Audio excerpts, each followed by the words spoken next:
अस्सलाम वालेकुम। Hello everyone. इस वीडियो में मैं आपको बताऊंगा कंडक्टर, इंसुलेटर और सेमीकंडक्टर के बारे में। बेसिकली 3 ऐसे मटेरियल हैं जो इलेक्ट्रिकल और इलेक्ट्रॉनिक्स के अंदर इस्तेमाल हो रहे होते हैं। इनमें सबसे पहले कंडक्टर है, फिर इंसुलेटर और थर्ड सेमीकंडक्टर। कंडक्टर के बारे में जानते हैं। कंडक्टर क्या होते हैं? कंडक्टर ऐसे मटेरियल होते हैं जो अपने अंदर से करंट को आसानी के साथ गुजरने देते हैं। कंडक्टर मटेरियल में इलेक्ट्रॉन काफ़ी तादाद के अंदर मौजूद होते हैं और मामूली सी भी उनको एनर्जी फराहम हो तो उनके इलेक्ट्रॉन एक मखसूस डायरेक्शन में चल पड़ते हैं। ऐसे मटेरियल के एटम के आखिरी मदार में जो लास्ट शेल होता है, जिसको हम वैलेंस शेल कहते हैं, उसके अंदर इलेक्ट्रॉन्स की तादाद हमेशा 4 से कम होती है। वो 3 हो सकती है, 2 हो सकती है, 1 हो सकती है। और जितनी तादाद कम होगी 4 से, वो उतना ही अच्छा कंडक्टर तस्वर किया जाएगा। जस्ट लाइक कापर का जो सबसे बाहर वाला शेल है, आउटर मोस्ट शेल, जिसको हम वैलेंस शेल कहते हैं, उसके अंदर इलेक्ट्रॉन्स की तादाद 1 होती है, इसलिए एक बेहतरीन कंडक्टर है। अब यहाँ पे सवाल ये पैदा होता है कि सबसे बेस्ट कंडक्टर कौन सा है। सबसे जो बेस्ट कंडक्टर है वो सिल्वर है। सिल्वर की अपने अंदर से करंट गुजारने की सलाहियत यानी उसकी कंडक्टिविटी 105% है।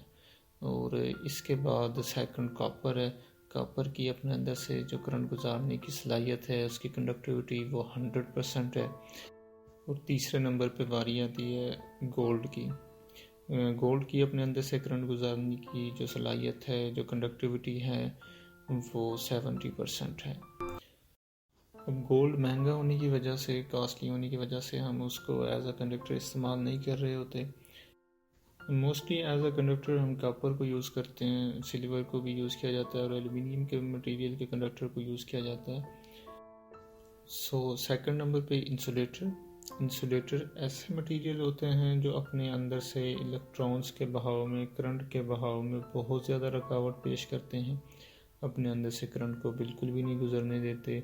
इनका जो सबसे आउटर मोस्ट शेल होता है, जो सबसे बाहर वाला शेल होता है, उसके अंदर इलेक्ट्रॉन्स की तादाद हमेशा 4 से ज़्यादा होती है। और जितनी तादाद ज़्यादा होगी वो उतना ही बेहतरीन इंसुलेटर तस्वर किया जाएगा। बेसिकली इंसुलेटिंग मटेरियल के इलेक्ट्रॉन्स पर न्यूक्लियस की कशिश की ताकत बहुत ज़्यादा होती है और मामूली तवानाई लगाने पर वो अपने एटम से जुदा नहीं होते, इसलिए ये अपने अंदर से करंट को फ्लो नहीं होने देते। मसलन प्लास्टिक, वार्निश, रबड़, ग्लास, खुश्क लकड़ी और खुश्क धागा। और यहाँ पे मैं एक और बात आपको बताता चलूँ, जो प्योर वाटर, खालस पानी, वो भी एक इंसुलेटर है, लेकिन उसको हम एज ए इंसुलेटिंग मटेरियल इस्तेमाल नहीं कर सकते। आप देखते हैं कि कंडक्टर के ऊपर जो ये बिजली की वायर होती है, इसके ऊपर एक शीट चढ़ी होती है, ऊपर एक कवर चढ़ा होता है। दरअसल वो एक इंसुलेटिंग मटेरियल होता है जो इस कंडक्टर के अंदर से करंट को गुजर रही होती है, उसको प्रोटेक्शन फराहम कर रहा होता है। जी, तीसरे नंबर पे हम डिस्कस करने जा रहे हैं सेमीकंडक्टर को। सेमीकंडक्टर क्या होता है?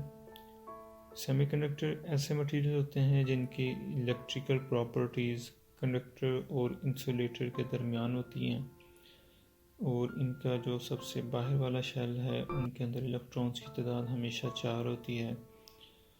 सेमीकंडक्टर मटेरियल को बेसिकली इलेक्ट्रॉनिक कंपोनेंट की मैन्युफैक्चरिंग के लिए इस्तेमाल किया जाता है, और इसकी बेहतरीन एग्जांपल कार्बन, जर्मेनियम और सिलिकॉन है। So thank you for watching this video.